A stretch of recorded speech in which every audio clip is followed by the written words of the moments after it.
அனைவருக்கும் வணக்கம். துலாம் ராசி நேயர்களுக்கு நிகழ்ந்து கொண்டிருக்கும் ஏப்ரல் மாதம் 14ஆம் தேதி சூரிய பகவான் மேசராசிக்கு பயிற்சியாகி அங்கு உச்சம் பெறுகிறாரு. இதன் காரணமாக துலாம் ராசி நேயர்களுடைய வாழ்வில் நீங்கள் அனுபவித்து வரும் துன்பங்கள் அனைத்தும் சூரியனை கண்ட பனி போல் விலகக்கூடிய ஒரு தருணமாக தான் இந்த சூரிய பயிற்சி அமைஞ்சிருக்குது. அந்த வகையில் துலாம் ராசி நேயர்களுக்கு என்ன மாதிரியான நன்மைகள் எல்லாம் ஏற்பட இருக்கு, கிரகநிலைகளின் ரீதியாக அமைய இருக்கு, சாதகங்கள் என்ன, பாதகங்கள் என்ன, மேலும் என்ன மாதிரியான முன்னேற்றங்கள் எல்லாம் உங்களுடைய வாழ்வில் ஏற்பட இருக்கு. குறிப்பா இந்த சூரிய பயிற்சி காலகட்டங்கள்ல கிரகங்களுடைய சஞ்சார நிலைகள் என்ன என்று பார்க்கும்போது, மேஷத்தில் சூரியன் உச்சம் பெற்றும், ரிஷபத்தில் குரு பகவானும், கடகத்தில் செவ்வாய் நீச்சம் பெற்றும், கன்னிராசி கேதுவும், கும்பத்தில் சனி பகவானும், மீனத்தில் ராகு சுக்கிரன் புதன் ஆகிய கிரகங்கள் இணைந்து சஞ்சரிக்கிறாங்க. இந்த கிரகங்களுடைய சஞ்சார நிலைகளின் காரணமாக துலாம் ராசினியர்களுடைய வாழ்வில் குடும்ப சூழ்நிலை ரீதியாக உத்தியோகம், தொழில், வியாபாரம், கலைத்துறை, அரசியல் துறை, மாணவ மாணவிகள், விவசாய துறையினர், பெண்மணிகள் என அனைவருக்குமே என்ன மாதிரியான நன்மைகள் எல்லாம் உங்களுடைய வாழ்வில் ஏற்பட இருக்கு என்பது குறித்தான முழுமையான பதிவு தான் இந்த வீடியோல நம்ம விரிவா பார்க்க போகிறோம். அந்த வகையில அதற்கு முன்னாடி சூரிய பகவானை பற்றி சற்று விரிவாக தெரிந்து கொள்வோம். அந்த வகையில சூரிய பகவானை உலகில் உள்ள அனைத்து உயிர்களுக்கும் ஆற்றலை தரக்கூடியவராவார். ஆதித்யன், ரவி, பாஸ்கரன், கதிரவன், மித்ரா உள்ளிட்ட பல பெயர்களால் இவர் அழைக்கப்படுகிறார். இந்து மதம் மட்டுமின்றி புத்தம் மற்றும் ஜெயின மதத்தினரும் சூரியனை தெய்வமாக வழிபடும் வழக்கத்தை கடைபிடிக்கிறார்கள். 7 குதிரைகள் பூட்டிய ரதத்தில் பவனி வரும் சூரிய பகவானினுடைய இயக்கத்தை அடிப்படையாக கொண்டே மாதங்கள் கணக்கிடப்படுகின்றன. சூரிய பகவானை எப்படி வழிபட்டால் நமக்கு என்ன பலன் கிடைக்கும் என்பதை தெரிந்து கொள்வோம். அந்த வகையில நவகிரகங்கள்ல தலைமை கிரகமாக போற்றப்படும் சூரிய பகவானுக்குரிய கிழமையாக ஞாயிற்றுக்கிழமை கருதப்படுகிறது. ஒருவருடைய வாழ்க்கையில் பணம், பதவி, பெயர், புகழ், அதிகாரம், அரச அந்தஸ்து ஆகிய யோகங்கள் அமைய வேண்டும் என்று அதற்கு அவருடைய ஜாதகத்தில் சூரியனுடைய அருள் நிறைந்து இருந்தால் மட்டுமே கிடைக்கும். ஞாயிற்றுக்கிழமையில் விரதம் இருந்து சூரிய பகவானை வழிபடுவதால் சூரியனின் அருளும் எதிரிகளை வெல்லும் பலமும் கிடைக்கும் என்பது நம்பிக்கை. இந்த வகையில சூரிய விரத முறைகள் என்ன என்று பார்க்கும்போது, சூரிய பகவானை விரதம் இருந்து வழிபட நினைப்பவர்கள் காலையில் சூரிய உதயத்திற்கு முன் எழுந்து பிரம்ம முகூர்த்தத்தில் நீராட வேண்டும். பூஜை செய்யும் இடத்தை நன்கு சுத்தம் செய்து கொள்ள வேண்டும். அர்ச்சனைக்கு ஒரு தட்டை தயார் செய்து அதில் கொஞ்சம் அரிசி, குங்குமம், சிவப்பு நிற மலர்கள், ஏதேனும் ஒரு பழம் ஆகியவற்றை வைத்துக் கொள்ள வேண்டும். விளக்கை ஏற்றி கொண்டு அதை சூரியன் உதிக்கும் திசை நோக்கி வைத்து ஒரு சிறிய சொம்பில் தண்ணீரை எடுத்து சூரிய பகவானை நோக்கி வழிபட்டு கொண்டே அந்த அர்ச்சனை தட்டின் மீது தீர்த்தம் போல தெளிக்க வேண்டும். பூஜை முடிந்தவுடன் நீங்கள் சாப்பிட வேண்டியது ஏதேனும் இனிப்பு வகையாக இருக்க வேண்டும். குறிப்பாக வெல்லம் சேர்த்து செய்யப்பட்ட இனிப்பை சாப்பிடலாம். அதன் பின் மாலை வரை தண்ணீர், பால் தவிர வேறு எதுவும் சாப்பிடக்கூடாது. காலை முதல் மாலை வரை சாப்பிடாமல் விரதம் இருந்துவிட்டு மாலையில் சூரிய அஸ்தமனத்திற்கு முன்பாக சாப்பிட்டு விட வேண்டும்.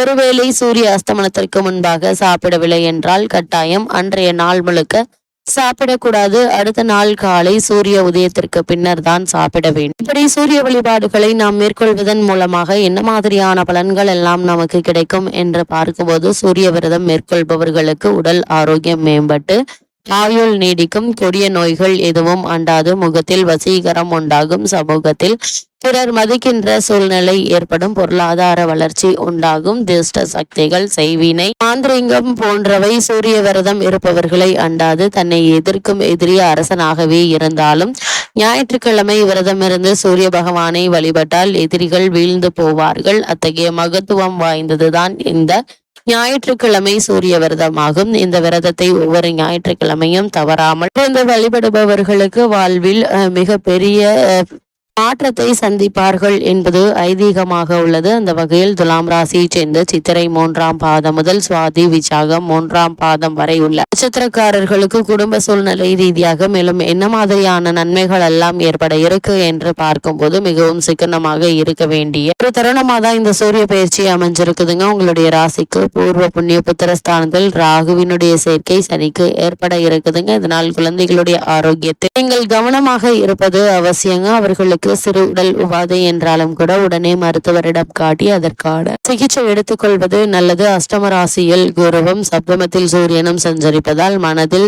தவறான எண்ணங்களும் பழக்க வழக்கங்களும் கூடா நட்பும் ஏற்படக்கூடுவதற்கான வாய்ப்புகள் அதிகம் இருக்குது. இது மாதிரியான எண்ணங்கள் சூரியனுடைய இந்த உச்சப்பயிற்சி காலகட்டங்கள்ல சூரியனை கண்டபடி போல் இந்த எண்ணங்கள் அனைத்துமே நீங்கி நல்ல ஒரு நல்லொழுக்கம் உங்களுக்கு ஏற்பட இருக்குதுங்க. அமைதி நிறைந்த உங்களுடைய வாழ்க்கையை பாதித்து வந்த பல பிரச்சனைகள் இந்த சூரிய பயிற்சிக்கு பிறகு நீங்கி நல்ல ஒரு முன்னேற்றத்தை நீங்கள் தாராளமாக எதிர்பார்க்கலாங்க. அதே போல குடும்பத்தில் ஒற்றுமை அதிகரிக்குங்க. அதே போல் பிறரை நம்பி பணம் கொடுக்க வேண்டாம். நண்பர்களுக்கு உதவி செய்ய ஜாமீன் கையெழுத்து போட வேண்டாங்க. திருமண முயற்சிகள் ஏற்பட்டு வந்த தடங்கல்கள் தாமதங்கள் பண விரயங்கள் அலைச்சல்கள் அனைத்துமே நீங்கி சிறு முயற்சியிலேயே நல்ல ஒரு வெற்றி கிடைப்பதற்கான சாத்தியக்கூறுகள் அதிகம் இருக்கு என்பதை கிரக நிலைகள் தெளிவுபடுத்துது. துலாம் ராசியை சேர்ந்த உத்தியோகஸ்தர்களுக்கு இந்த காலகட்டங்கள்ல மேலும் என்ன மாதிரியான நன்மைகள் எல்லாம் ஏற்பட இருக்கு என்று பார்க்கும்போது தருணங்கள்ல ராகு இணைவதால் அன்றாட பணிகள்ல கவனமாக இருப்பது அவசியங்க. மேலதிகாரிகளுடன் சற்று அனுசரித்து நடந்து கொள்ள வேண்டும். சக ஊழியர்களிடம் நிர்வாகத்தினரை பற்றி தவறாக பேச வேண்டாங்க. நீங்கள் உண்டு உங்களுடைய பணி உண்டு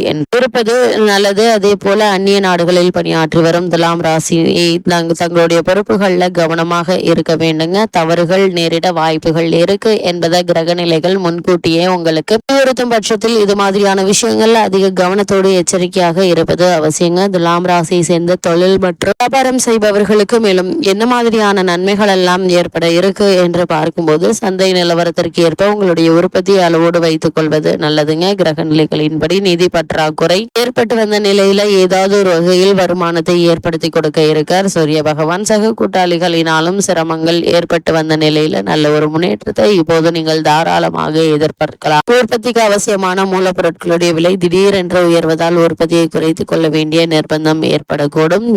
வர வேண்டிய பாக்கிகளை வசூலிப்பதில் கவனம் செலுத்துவது மிகவும் நல்லதுங்க. அதே போல் வங்கி மற்றும் இதர நிதி நிறுவனங்களினாலும் ஏற்பட்டு வந்த தொல்லைகள் அனைத்துமே நீங்கி நல்ல ஒரு முன்னேற்றம் ஏற்பட இருக்குது. அதே போல துலாம் ராசியை சேர்ந்த மாணவ மாணவியரை பொறுத்த வரைக்கும் மேலும் என்ன மாதிரியான நன்மைகள் ஏற்பட இருக்கு என்று பார்க்கும்போது கல்வித்துறைக்கு அதிபத்தியம் கொண்டுள்ள கிரகங்கள் அவ்வளவு அனுகூலமாக இல்லைங்க. பாடங்களை மனதை செலுத்துவது சற்று சிரமமாக இருக்குங்க. விடுதிகள்ல தங்கி படித்து வரும் மாணவ மாணவியருக்கு பண நெருக்கடி கவலை அளித்தாலும் ஏதாவது ஒரு வகையில் உங்களுக்கு வருமானம் கிடைக்கும் என்பதால நீங்கள் கவலைப்பட வேண்டாங்க. அதே போல் விவசாயத்துறையினரை பொறுத்த வரைக்கும் வயல் பணிகள்ல அதிகமாக இருக்குங்க. விளைச்சல் திருப்தி தருங்க. சந்தையில் உங்களுடைய விலை பொருட்களுக்கு எதிர்பார்க்கும் விலை கிடைப்பது சற்று கிடைந்தாங்க. இருந்தாலும் நஷ்டம் ஏற்படுவதற்கான வாய்ப்புகள் இல்லை என்பதால நீங்கள் கவலைப்பட வேண்டிய அவசியம் இல்லை என்பதை கிரக நிலைகள் உங்களுக்கு அறிவுறுத்துது. அதே போல் பெண்மணிகளை பொறுத்தவரை பூர்வ புண்ணிய புத்திரஸ்தானத்தில் சனி ராகு சேர்க்கை ஏற்படுவதால் குழந்தைகளுடைய பராமரிப்பில் கவனமாக இருப்பது அவசியங்க.